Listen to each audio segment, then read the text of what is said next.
be an entrepreneur, they said. On the business, they said.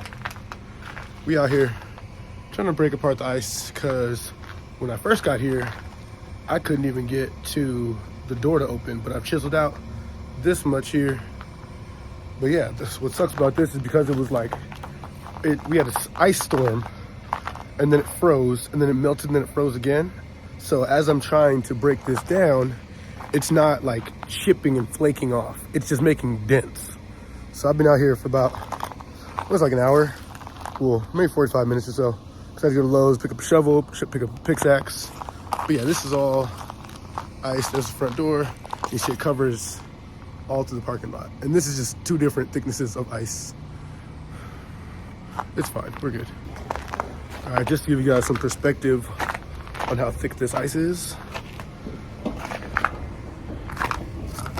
That's my hand. This is the piece of ice that I just broke off from the garage door. So it's not a small piece of ice. So this is why when I chisel, when I scrape, we're not getting it anywhere. We're not getting anywhere. So yeah, neighbors are also trying to clean this stuff up. They're making progress. It doesn't look like they feel like it. It is what it is. We got another half an hour of this and then we'll get back to it in a little bit later. Alrighty, we're taking a small breather. I've been out here for probably like 2 hours and I feel like I've made no progress just because this is not snow, this is solid ice. So the pickaxe I got is just creating like pinholes, like maybe every 5 swings it'll crack something, but again it's like a 6x6 something that's just not making any progress. We're gonna keep having at it. I have acupuncture today, so I'm gonna go till about 10:30.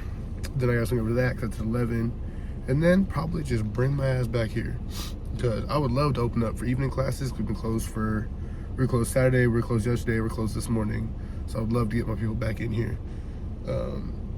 But unfortunately, the way that we are even like the building's oriented is that it's now 10 o'clock and sun's not gonna hit like the front of our building. So this is a little rough, but we're getting through it, owning things. And it's not like I haven't been here before. A couple years ago, we froze over worse than this. And at least now I kind of got some tools, but I don't have as much manpower. But we're chilling, we're getting through it. Taking a breather, getting some coffee. I'm not even like cold because I've been swinging this pickaxe and this shovel. But yeah, still got the guys next to me, they got a couple of their staff members, and what you guys didn't see, you probably heard it, but I slipped, I busted my ass. Yeah, I'm good. Yeah. The black ice at the bottom, and I'm good. I know how to catch myself. Luckily, pickaxe goes down first and flat and not into me. And my wrist is good, so. But we're chilling, getting through it. You know, I feel like sometimes too, like as a man, you have putzing energy, so doing stuff like this is a great way to kind of like get some energy out. I'm just up here, got music playing out the truck, and we're swinging away. I'm glad I got acupuncture though, because my back's probably gonna be wrecked. Just to come back and wreck it some more. It is what it is. All right, quick gym update. The sun did come out for a bit. I'm still chiseling through all this because it's like 2 inches thick of snow, but we've made some progress. A lot of snow in the driveway. But I've got a walking path halfway through our spots in the front. Biggest goal is just to make sure, I'm gonna go back and tackle this, but using the pickaxe is terrible.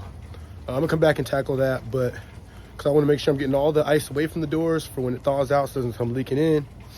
And then just make sure the spots where people can enter the gym without slipping and falling. So things are melting down, but we're making progress. It's not a whole lot of progress, but we're making progress. Ooh. Alrighty, so let me set this up so my audio sounds like it should sound. So it's a couple days later than those last clips, and while I was out there shoveling, you know, I had a lot of time to think, and all the time you get somebody who works a corporate job or works for somebody, and they ask you about what being a business owner is like. And there's definitely pros and cons on both sides of the coin. So in today's video, I kind of want to go over just a couple of things that came to mind quickly as I was shoveling snow and as I've had recent conversations to what it's like to be a business owner. Point number one, stuff like that happens. I remember early on in the game, someone had told us that, your employees are never going to work as hard as you do at building your dream. And that's not a bad or negative connotation thing. That's just the reality of it. So we come to an ice storm where, in order to make money, your business has to be open. You have to consider your team and the safety of yourself and everybody else. So if the conditions outside are not good, you shouldn't be open to keep everybody safe. With our gym opening up before the sun and it's still freezing temperatures, we actually had to close a few days just because we don't want anybody getting hurt, whether it be our own people or our clients trying to make it in. So we're closed. But at some point, you have to wait till there's something in your control. And once there's something in your control, you got to do something about it. And as an owner, the morning I got there and saw that my parking lot was frozen with about 2 to 3 inches of ice, I was like, well, it's gonna melt eventually, but I gotta get these doors open ASAP. So you know what you do? You go buy a pickaxe and a shovel and you get to work and you say, no matter what, I gotta put in these man hours because these doors need to be open. I have mouths to feed. I've got a service I gotta provide. And as an owner, you gotta do that job. Now, on the opposite side of that is that, when a disaster happens or anything really, there's a lot of flexibility. If you don't want to make money a certain day, you can say, I'm going to be closed. Or if we ever want to go on a vacation, you guys know we go to Seattle to visit Lisa's family or LA to visit mine or anywhere, nobody really is going to stop us from going. We don't have to really ask permission. Now, of course, do we have to plan and strategize to make sure things still get done in our absence? Yes, of course.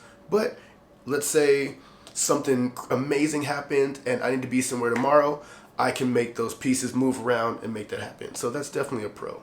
Outside of that, just you're the first and last line of defense. You get a lot of flexibility, but it's always at a cost. On the other side of it is working with the team. Sometimes it is amazing and it's awesome. And then there's also seasons where you have to train and have hard conversations. But the cool thing about it is that when you've been in a position that someone else has been in, you get to make it better. I really aim to be one of the managers that you speak highly of in jobs going forward, not a negative one. So a lot of times it's a lot of vision planning with the team. It's a lot of making sure that we're all aligned. It's a lot of asking what their goals are and aligning them with the things that they need to do to get there. And a lot of that can be a lot of fun. But then there's also the hard conversations of accountability and making sure someone's doing their job. And if you're not a strong communicator, that is what can make things really hard. Or if you've never done what your employees have done before, it's really hard to train them because you don't know what's right from left and up and down.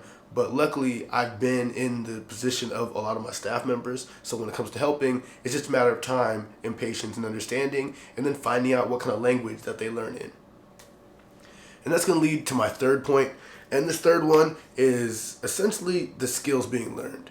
I've been in this franchise for 10 years. We've owned the business ourselves for about 8. So there's a lot of things that I've had to grow up in the last almost decade and learn, and skills I had to pick up from the tangible things of how to sell and doing numbers and how to work with customer service and how to be a trainer and a mentor and also a boss and a manager.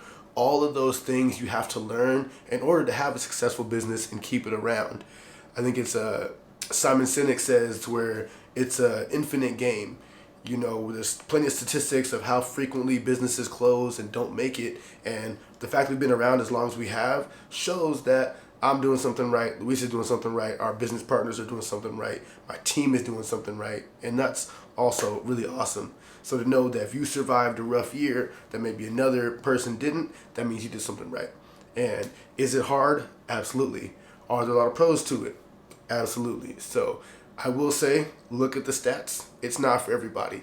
You have to have a high threshold of discomfort and pain because something is going to happen. Like something is going to, not if, it's when. And when a lot of people can't stomach that or they can't roll with those punches, that's what ends up having people throw in the towel or raise the white flag and be like, you know what, this isn't for me. Now, don't get me wrong. I would love to have, some bonuses and incentives that the corporate world has. But again, at what cost? I know that it is the blood, sweat, and tears that I'm putting in that are keeping my clients around, that are making us money month after month. So there's two sides to it. There's two sides to it as always. But since going through the season, I thought it'd be cool to share with you guys just some of the pros and cons quickly off the top of my head. I will say my hands have been bruised. Like, it hurts to make a fist because from that pickaxe and the shovel, forearms have been blown out, as well as like my rotators of my core, my low back wrecked. But you do what you got to do. And yeah, that's going to be it for this video. Keeping the momentum going. I will see you in the next one. Be the best you, because the world needs that. Peace. Also, you like my hat? Dad Gang. There's a link in the description. If you use my code, you can get 15% off and start to build your own collection. These are by far some of the best hats. Some of them are a little more in your face, representing the gang. Others are a little bit more simple and hidden. But if you like the hat, get one for you. Get one for a dad that you know who's rocking it. Ladies, get one for your man. It'll help him show up better and represent the game.